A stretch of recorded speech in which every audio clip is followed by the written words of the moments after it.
नमस्कार दोस्तों।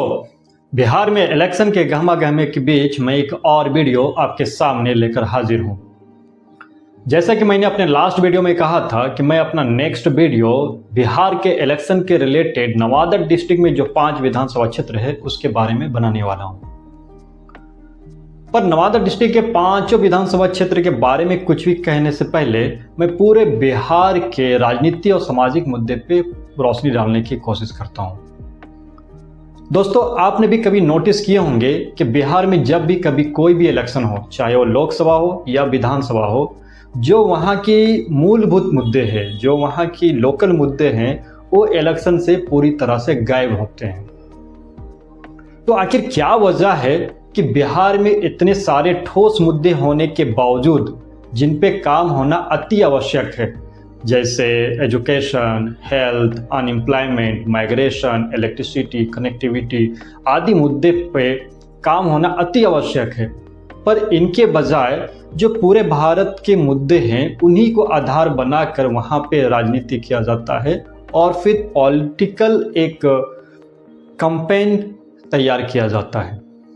आखिर क्या वजह है, चाहे वो सत्ता पक्ष हो या विपक्ष, जो बिहार की परेशानियां हैं, जो बिहार की मुश्किलें हैं, वो सारे मुद्दे के इधर उधर की बातें करते हैं। क्या किसी भी पार्टी को जो बिहार में परेशानी है, जो बिहार के मुद्दे हैं, जैसे electricity, connectivity, education, health, unemployment, ये सारे मुद्दे दिखाई नहीं देते, या फिर इनके पीछे कुछ और ही वजह है जो बिहार को अपने हालात पे इसी तरह से छोड़ दिया गया है पिछड़ने और बिखरने के लिए? तो चलिए इन सभी सवालों का जवाब इस वीडियो में जानने की कोशिश करते हैं और फिर अंत में नवादा डिस्ट्रिक्ट के जो 5 विधानसभा क्षेत्र है उसके बारे में भी रोशनी डालेंगे। पर अगर हमारे पास में समय बचा तब, क्योंकि मैं एक नया यूट्यूबर हूं, हमारा एक नया चैनल है, तो मैं कोशिश कर रहा हूं कि हमारा जो वीडियो का ड्यूरेशन हो वो 5 से 8 मिनट के अंदर ही हो। तो अगर हमारे पास में टाइम बचा तो मैं कोशिश करूंगा कि मैं नवादा डिस्ट्रिक्ट में जो अभी हालात है उस पर एक रोशनी डालूं, अन्यथा मैं एक अलग से वीडियो उसके लिए सेपरेट बनाऊंगा। तो चलिए बारी बारी से इन सभी सवालों का जवाब जानने की कोशिश करते हैं। पहला ये है कि बिहार में जब भी कभी इलेक्शन होता हो, चाहे वो लोकसभा हो या विधानसभा हो, वहाँ पे जो वहाँ के लोकल मुद्दे हैं, जो वहाँ के मूलभूत मुद्दे हैं, वो इलेक्शन से पूरी तरह से गायब होते हैं। मेरे ख्याल से इसका सबसे बड़ा कारण बिहार में जातिवाद समीकरण है या जातिवाद पॉलिटिक्स है। जब लोगों की मानसिकता ही अपने जात के आधार पे वोट करना होगा, जात के आधार पे पॉलिटिक्स करना होगा, तो जो मूलभूत मुद्दे हैं, जो बिहार में आज परेशानी दिख रहा है, उनसे अपने जात के लोगों से कहाँ सवाल कर पाएंगे। यही वजह है कि शायद वो अपने जात के आधार पे वोट करने पे सरकार तो बना लेते हैं, पर शायद अपने जात के आधार के कारण वो अपने नेता से वो डिमांड ही नहीं कर पाते हैं, वो सवाल ही नहीं कर पाते हैं जो समस्या दिख रहा होता है। दूसरी बड़ी वजह है बिहार में कि इतना सारा मुद्दा होने के बावजूद, जैसे education, health, unemployment, migration, electricity, connectivity, इतना सारा मुद्दा है जिस पे काम होना अति आवश्यक है, पर इन सब के बजाय जो भारत के और मुद्दे हैं उस पे इलेक्शन होता है, उस पे कैंपेन किया जाता है, उसी पे पॉलिटिक्स किया जाता है।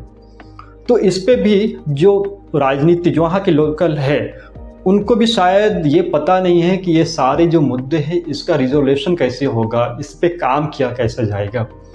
और फिर जो नेशनल लेवल की जो पार्टी हैं, जैसे कांग्रेस और बीजेपी, उन भी नहीं चाहते कि जो वहाँ के लोकल मुद्दे हैं उस पर काम किया जाए। वो भी जो भारत के अन्य राज्य में या फिर भारत के देशों में जो मुद्दा चल रहा है उसी को आधार बनाकर वहाँ पे कैंपेन करते हैं और फिर पॉलिटिक्स उसी के आधार पर तैयार किया जाता है। जो वहाँ के लोकल मुद्दे हैं वो पूरी तरह से वहाँ पे गायब हो जाता है। तीसरा जो सबसे बड़ा है कि क्या इतना सारा जो भारत में राजनीति पार्टियां हैं, जो खास करके बिहार में राजनीति पार्टियां काम कर रही है, उनको ये सारे मुद्दे दिखाई नहीं देते, या फिर इसके पीछे कुछ और ही वजह है। तो मेरे ख्याल से इसमें भी 2 कारण हो सकता है। एक तो ये कि जो वहाँ के क्षेत्रीय नेता है, जो क्षेत्रीय दल है, उसको शायद ये पता नहीं है कि इस पे काम कैसे किया जाएगा, इसको अच्छा से रेजुलेशन कैसे किया जाएगा।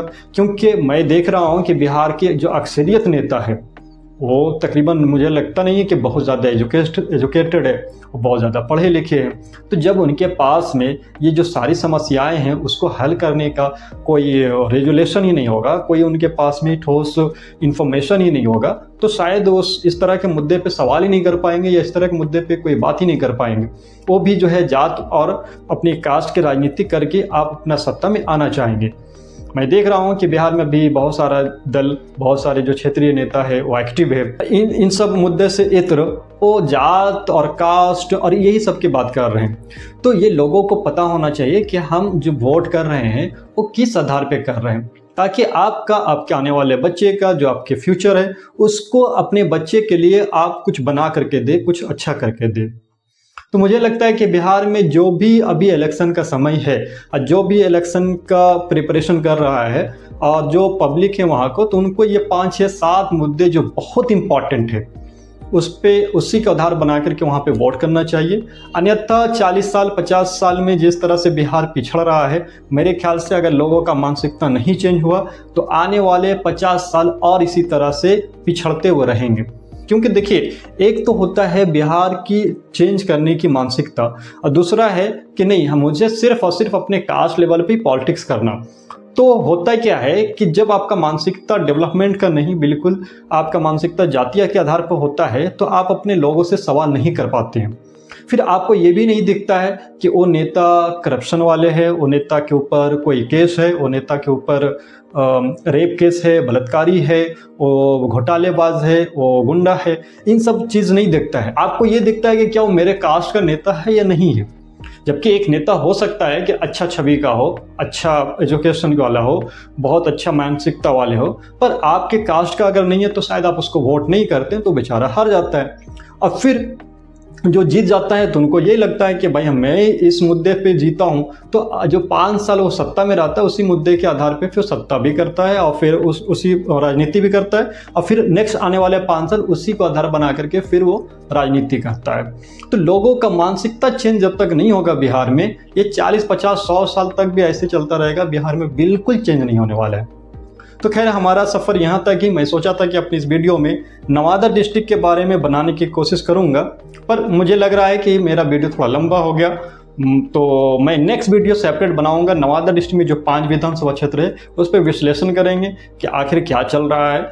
और फिर मैं अपने इस चैनल पे इसी तरह का वीडियो सामाजिक और राजनीतिक मुद्दे पे बनाता रहता हूँ। आपसे एक रिक्वेस्ट है कि अगर आपने हमारा चैनल अभी तक सब्सक्राइब नहीं किए तो सब्सक्राइब कर दे, ताकि हमें प्रेरणा मिलेगी और हम इस तरह की और भी वीडियो बनाने की कोशिश करता रहूँगा। तो मिलते हैं नेक्स्ट वीडियो में, तब तक के लिए नमस्कार, जय हिंद।